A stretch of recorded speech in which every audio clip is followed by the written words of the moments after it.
That doesn't sound good. Here we go again.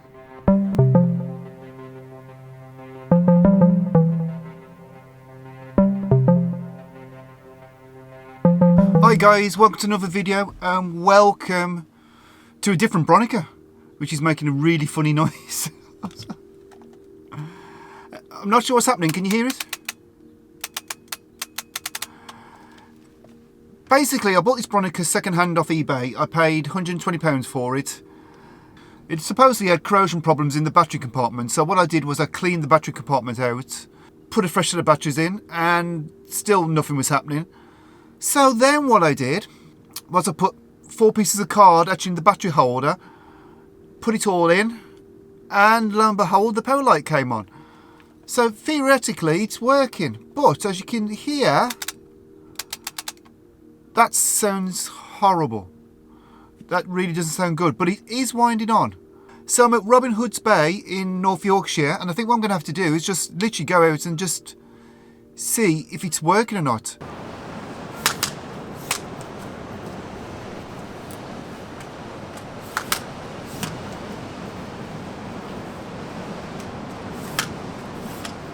Well, the good news is that I think it may have been user error, because first I was winding it on with that, which obviously you don't do you? Which you were probably already thinking. And I should be winding on here. Now notice my Bronica SQ-AI is missing the winder. I suppose what do you expect for 120 quid, you know?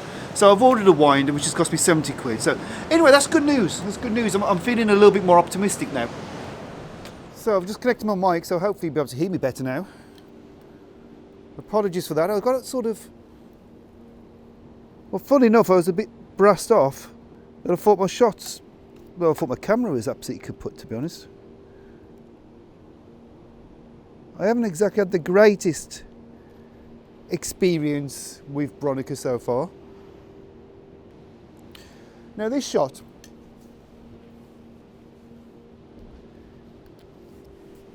I'm going to take twice, simply because I don't know if I've cocked something up on the whole load in the film. What a nightmare, eh? What a nightmare. I'll take the dark side out. You can hopefully now see what I'm trying to achieve. I need to lock the camera down better. I wish Scarborough Council would remove one of the bins, but I suppose I can't say too much. So I'm using Kentmere 100. So I'm going to dial that in. I'm going to go F16, take a meter reading off. There's plenty of grey around anyway. Third of a second apparently.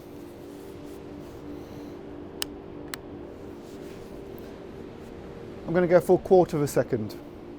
And I'm going to take this shot twice. That's if it even fires.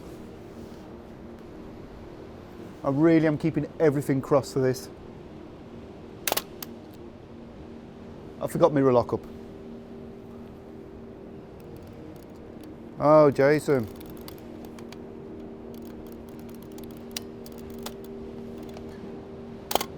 And I desperately need the winder. It's amazing how tight that is. I hope it's supposed to be that tight. Anyway, this is the shot. If it comes out, I will put it up now.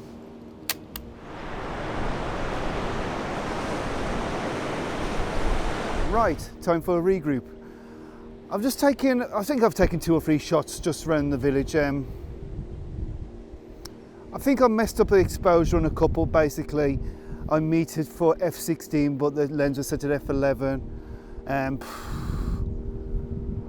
I've been using digital all this morning, so really I'm just cocking up left, right and centre, which isn't good. And I think the whole film back clicking sound has really sort of spoofed me a bit. The good news is though, everything so far, actually camera-wise, has worked perfectly. Not having a winder is an absolute pain in the bottom, I'll be honest. I'll be so pleased when it arrives. I've put the prism finder on, simply due to the fact I've been up since 3:30 this morning. Drove down from Northumberland and got down for sunrise in North Yorkshire, so it was up bright and early. And my brain just wasn't coping with the whole waist level finder thing, everything being reversed, and yeah, I've just made my life easy. I've got it in the bag. I might as well. I'm just walking around. I've changed lenses everything's still working as it should be. So far, so good, dare I say, which I'm probably going to regret that by the end of this video, but yeah, so far so good. And if you've just seen some shots, it's all gone well. If you haven't seen any shots, then yeah, it's going to be one of those videos again. Right, I'm going to reattempt the first shot. This time I'm going to fit the 150mm, and the idea is I'm going to get rid of the bin. And also, obviously, I'll see if this lens is working okay. One thing I have noticed, compared to my SQ-AI,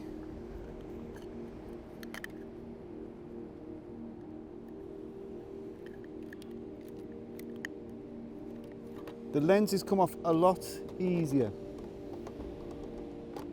Like, ridiculously easy compared to what the SQ-AI was like. I think the SQ-AI actually has some problems going on. So obviously there is some user error.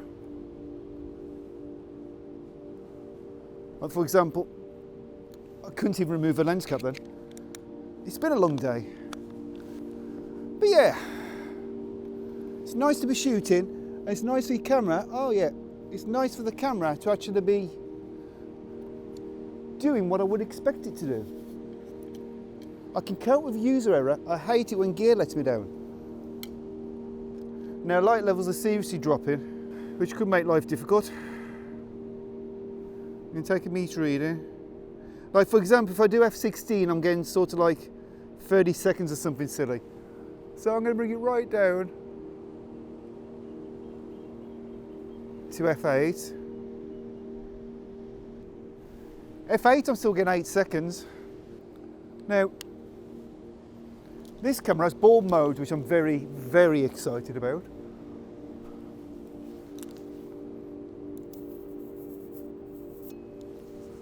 But, for the time being, focused.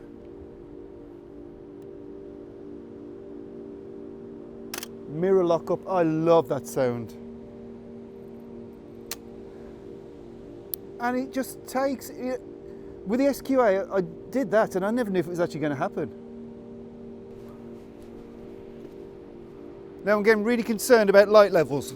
So I'm going to switch back the standard 80mm lens. Oh, honestly, that's how it should have been with the SQ-AI. So frustrating.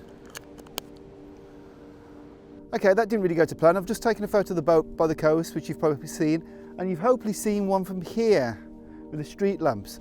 But then the film ran out, even though it was still showing on the counter that there was some shots left. Now obviously, this is going to be me, isn't it? Because I took it out a couple of times to check it was all right and wound it on and put it back in and you know. So yeah, user error. I'm definitely responsible for losing these shots.